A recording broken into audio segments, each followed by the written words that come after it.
சேத்தா. Hello friends, எல்லோரும் எப்படி இருக்கீங்க? இன்றைக்கி வந்துட்டு ரொம்ப நாள் ஆகிடுச்சு, சரி விலாக் பண்ணலாம் அப்படின்னு. ஏன்னா இன்றைக்கி ஒரு ரெசிபி பண்ணுறேன், சரி அப்படியே விலாகும் பண்ணலாம் அப்படின்னு சொல்லிட்டு என்ன பண்ண போகிறோம் அப்படின்னா பிரெட் ஜாமுன் தான் பண்ணலாம் அப்படின்னு அந்த ரெசிபி இப்போ உங்கள் கூட ஷேர் பண்ணுறது. இப்போ வந்துட்டு இப்போ கார்ட்டூன் பார்த்துட்ருக்கான், கொஞ்ச நேரம் தான் பார்ப்பான். அந்த கேப்பில் டக்குன்னு போய் செஞ்சிடலாம். நம்ம வந்துட்டு கிச்சனுக்கு போகலாம். அப்படியே இதுவும் போயிட்டுருக்கு. லன்ச் வந்துட்டு பருப்பு வச்சுருக்கேன், அப்புறம் வந்துட்டு உருளைக்கிழங்கு ரோஸ்ட் மாதிரி பண்ணலான்னு கட் பண்ணி வச்சுருக்கேன். டீப் ஃப்ரை இல்லை, ஜஸ்ட்டு கொஞ்சமாக ஆயில் விட்டுட்டு பண்ணலாம் அப்படின்னு சொல்லிட்டு. சரி ஓகே, இப்போ பிரெட் ஜாமுன் ரெசிபி பார்க்கலாம். அதுக்கு வந்துட்டு நான் கொஞ்சம் ஸ்லைசஸ் ப்ரெட் வச்சுருக்கேன். நான் அது வந்து ஹோல் வீட் ப்ரெட் தான். அது கொஞ்சம் ஒரு 5-6 ஸ்லைசஸ் இருக்கும்னு நினைக்கிறேன். இதை வந்துட்டு இந்த ஓரத்தில் இருக்கிற இந்த இதை எடுத்துடலாம். சைடில் இருக்கிற அந்த ப்ரௌன் பார்ட்டை எடுத்துகிட்டு நடுவில் இருக்கிறத மட்டும் மிக்சியில் போட்டு இது பண்ணிக்க போகிறோம், கிரைண்ட் பண்ணி எடுத்துக்க போகிறோம். நான் அப்படியே காமிக்கிறேன் உங்களுக்கு. இப்போ வந்துட்டு எல்லா பிரெட் ஸ்லைசஸையும் வந்து போட்டுட்டேன். ஜஸ்ட் இதில் ஒரு 5 பிரெட் தான் இருந்துச்சு. கொஞ்சம் உங்கள் ப்ரெட்டுக்கு ஏற்ற மாதிரி ஜாமுன்ஸ் வரும்.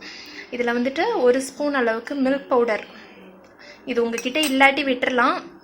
இது வந்து இந்த ஜாமுன் டேஸ்ட் கொஞ்சம் இதாகிறதுக்காக இதை ஆட் பண்ணுறது. 1 டீஸ்பூன் கிட்ட ஆட் பண்ணியிருக்கேன். இதை வந்து நல்லா இப்போ கிரைண்ட் பண்ணி எடுத்துக்கலாம். இப்போ வந்துட்டு இதோட ஒரு பிஞ்ச் அளவுக்கு சோடா உப்பு போட்டுக்கோங்க, நல்லா மிக்ஸ் பண்ணிடலாம். இப்போ வந்துட்டு இதில் பால் இருக்குல்ல, பால் வந்து ஊற்றி இந்த வந்துட்டு அந்த கன்சிஸ்டன்சி நல்லா பிடிக்கிற மாதிரி கன்சிஸ்டன்சிக்கு இது பண்ணிக்க போகிறோம். இதே பார்த்திங்கன்னா நல்லா அழுத்தமாக இருந்தால் பிடிக்க வருது, அந்த மாதிரி கன்சிஸ்டன்சியில் தான் இருக்குது. அதனால் ரொம்ப பால் தேவைப்படாது, கொஞ்சம் பார்த்து ஆட் பண்ணிக்கோங்க. இப்போ வந்துட்டு இதில் பால் ஆட் பண்ணிடலாம். கொஞ்சம் கொஞ்சமாக சேர்த்து ஆட் பண்ணி எவ்வளோ வருதுன்னு பார்த்துக்கோங்க. பார்த்திங்கன்னா கரெக்டாக ஷேப் வருது. ஸோ அது வந்து சரியாக இருக்கும். இதை பிடிக்கிறப்ப பார்த்தீங்கன்னா கண்டிப்பாக கிராக் முடிஞ்ச அளவுக்கு இல்லாத மாதிரி பார்த்து கவனமாக பிடிங்க. அது ஒன்று, அப்புறம் போட்டால் எண்ணெயில் வந்து பிரிஞ்சிடும் கிராக் இருந்துச்சுன்னா. அதனால் நல்லா கொஞ்சம் அழுத்தம் கொடுத்துட்டே பிடிச்சிக்கோங்க. அப்புறம் வந்து சின்ன சைஸாக நம்ம பிடிக்க வேண்டாம். நம்ம குலாப் ஜாமுனுக்குலாம் பிடிப்போம்ல, அது கொஞ்சம் உப்பி நல்லா வரும். இது வந்து அப்படிலாம் உப்பாது. ஸோ உங்களுக்கு எந்த சைஸ்க்கு வேணுமோ அந்த சைஸ்க்கே உருட்டி எடுத்து வச்சுக்கோங்க. இது 2 தான் மெயினாக. இப்போ நெக்ஸ்ட்டு வந்து சர்க்கரை பாகு ரெடி பண்ணிடலாம். அதுக்கு வந்து ஒரு 1/4 கிலோ அளவுக்கு மட்டும் சர்க்கரை சேர்க்குறேன். நீங்கள் எந்த கப்பில் மெஷர் பண்ணுறீங்களோ அதே கப்பில் 1 கப் சர்க்கரைக்கு 1 கப் தண்ணி ஊற்றி, பாகுலாம் வர தேவையில்ல. ஜஸ்ட் நம்ம ஜாமுனுக்கு பண்ணுவோம்ல சர்க்கரை பாகு, இது சர்க்கரை கரைஞ்சி கொதி வந்தால் போதும். அந்த டைம் வரும்போது நான் காமிக்கிறேன். அளவு தண்ணி ஊற்றிக்கிறேன். கொதிக்கிறப்பே ஒரு 3 ஏலக்காவை அப்படியே தட்டி சேர்த்துக்கிறேன்.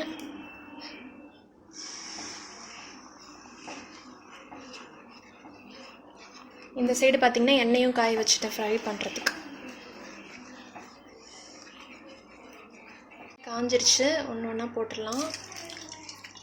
இது குலாப் ஜாமுனுக்கு இருக்க மாதிரி ரொம்ப கம்மி ஃப்ளேமில் வச்சு பண்ணணும் அப்படிங்கிற இது இல்லை.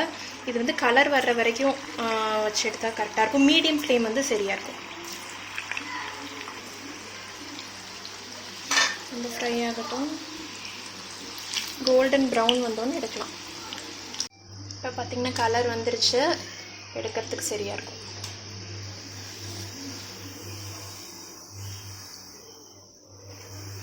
பார்த்திங்கனாலே சூப்பராக இருக்குது. அப்படியே குலாப் ஜாமுன் மாதிரி தான் இருக்குது பார்க்குறதுக்கு. போட்டுடலாம்.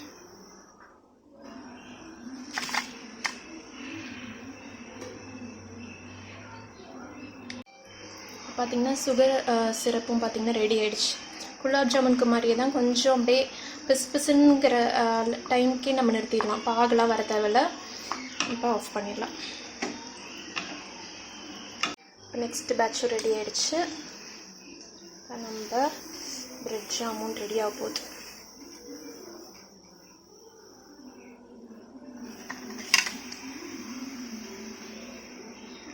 இப்போ ஒரு 1 நிமிஷம் கழிச்சு நம்ம சர்க்கரை பாகில் போட்டுடலாம். இப்போ வந்துட்டு எல்லாம் ஆட் பண்ணிடலாம். பாகு பார்த்திங்கன்னா கொஞ்சம் சூடாக இருக்கிற மாதிரியே பார்த்துக்கோங்க, அப்போ தான் வந்துட்டு உள்ளெல்லாம் இறங்கும். ரொம்ப ஆறி போயிடுச்சுன்னா ஒழுங்காக சிரப்பு இறங்காது. இது பார்த்திங்கன்னா ஜாமுன் பார்த்திங்கன்னா ஓரளவுக்கு வெதுன்னு இருக்கு. அந்த டைமில் போடுறேன்.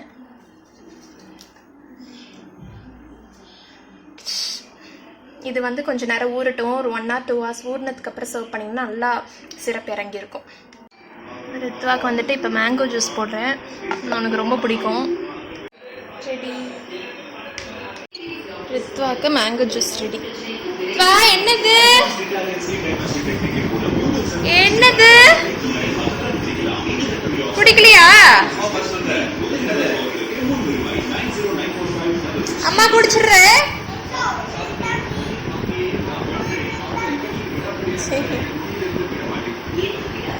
இப்போ அப்படியே உருளைக்கிழங்கு ரோஸ்ட் எப்படி பண்ணுறதுன்னு நான் காமிக்கிறேன் என்னோடய ஸ்டைலில். 1/4 ஸ்பூன் அளவுக்கு மிளகு எடுத்துக்கோங்க. இதை வந்து நல்லா க்ரஷ் பண்ணிக்கோங்க.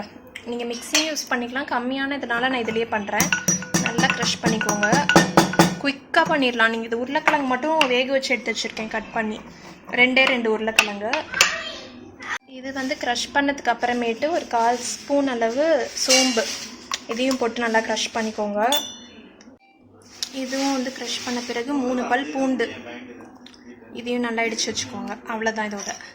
இது வந்து இப்போ எடுத்து வச்சுருக்கேன். இப்போ கடாய் வச்சு நல்லா கனமான கடாயை வச்சுக்கோங்க, இல்லை நான்ஸ்டிக் வச்சுக்கோங்க. இதில் வந்து ஒரு 2 டீஸ்பூன் அளவுக்கு எண்ணெய் ஊற்றிக்கலாம். எண்ணெய் காஞ்சதும் கடுகு, உளுத்தம்பருப்பு,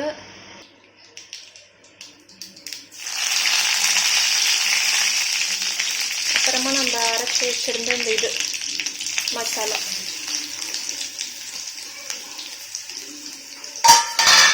இதை ஒரு மிக்ஸ் பண்ணிவிட்டு அப்புறம் உருளைக்கிழங்கு 2 உருளைக்கிழங்கை வேக வச்சு கட் பண்ணி வச்சுருக்கேன், வேக வச்சது அதை வந்து இப்போ சேர்த்துக்கலாம்.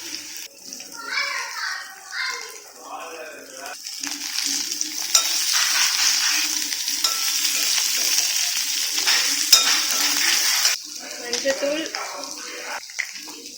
சாம்பார் தூள் ஒரு 1/4 ஸ்பூன் தான். நான் என்ன மிளகும் சேர்த்துருக்கனால ரொம்ப கம்மியாக தான் சேர்க்குறேன்.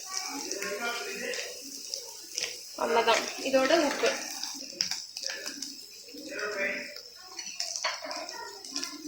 அவ்வளோதான். இதை கலந்து விட்டு மூடி வச்சிடலாம். இது அப்படியே கொஞ்சம் ரோஸ்ட் ஆகட்டும், ஒரு 5-10 மினிட்ஸு.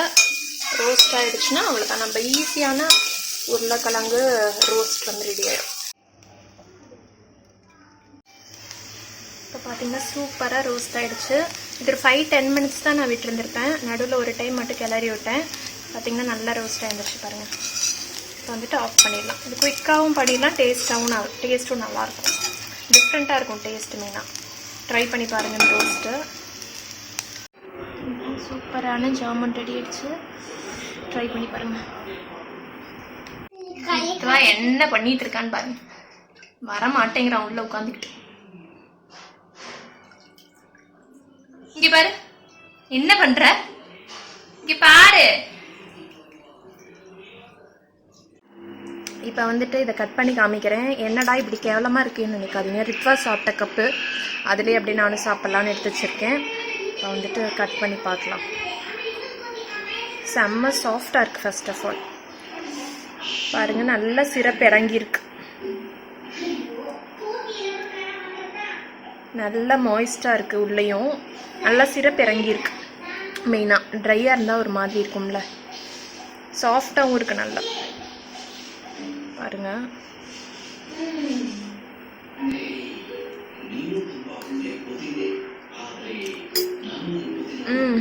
நல்லாயிருக்கு. ஜாமுன் நல்லாயிருக்கு. கொஞ்சம் டேஸ்ட் அந்த டிஃப்ரென்ஸ் தெரியுது நார்மல் ஜாமுனுக்கும் இதுக்கும். பட் வந்துட்டு இதுவும் நல்லாயிருக்கு. கண்டிப்பாக ட்ரை பண்ணி பாருங்கள். இப்போ பார்த்தீங்கன்னா என்ன பண்ணுறேன்னு, வடை தான் பண்ணலாம் அப்படின்னு சொல்லிட்டு கரெக்டாக மழை பெய்யுது. அதனால் செம்மையாக என்ஜாய் பண்ண போகிறோம். இப்போ இது வந்துட்டு அத்தை வந்துட்டு சூப்பராக வடை போடுவாங்க. அவங்க தான் மாவு, இந்த பேஸ் மாவு கொடுத்து விட்டாங்க. ஜஸ்ட் ஆனியனும் இதுவும் கொத்தமல்லி மட்டும் ஆட் பண்ணிக்க சொல்லி கொடுத்து விட்டாங்க. அதை ஆட் பண்ணிட்டேன். நல்லா பாருங்கள், உதிரி உதிரியாக இருக்கும். பருப்புலாம் ரொம்ப அரைக்கவே இல்லை அவங்க. நிறைய இது முழுசாக தான் இருக்குது, தெரியுதா? இந்த மாதிரி தான் அரைச்சி கொடுத்து விட்ருக்காங்க. நல்லா மொறுன்னு வரும் சூப்பராக. அதை போட்டுட்டு உங்களுக்கு காமிக்கிறேன் பாருங்கள் எப்படி வந்திருக்குன்னு சொல்லிட்டு. ஃபஸ்ட்டு பேட்ச் எடுத்துட்டேன் பாருங்கள், எவ்வளோ கிறிஸ்பியாக வந்திருக்கு பாருங்கள். சூப்பராக வந்திருக்கு. நெக்ஸ்ட் பேட்ச் போட்டுருக்கேன் பாருங்கள், எல்லாமே போட்டாச்சு. சூப்பராக இருக்குது.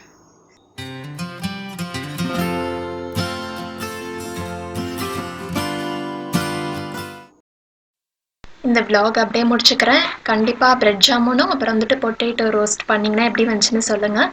இந்த வீடியோ உங்களுக்கு பிடிச்சிருக்கோன்னு நினைக்கிறேன். பிடிச்சிருந்தா லைக் பண்ணுங்கள், ஷேர் பண்ணுங்கள். நீங்கள் சப்ஸ்கிரைப் பண்ணலைன்னா மறக்காமல் சப்ஸ்கிரைப் பண்ணுங்கள். நான் ஆர்த்தி, மறுபடியும் உங்களை வேறு இன்ட்ரெஸ்டிங்கான வீடியோவில் சந்திக்கிற வரைக்கும் பாய்.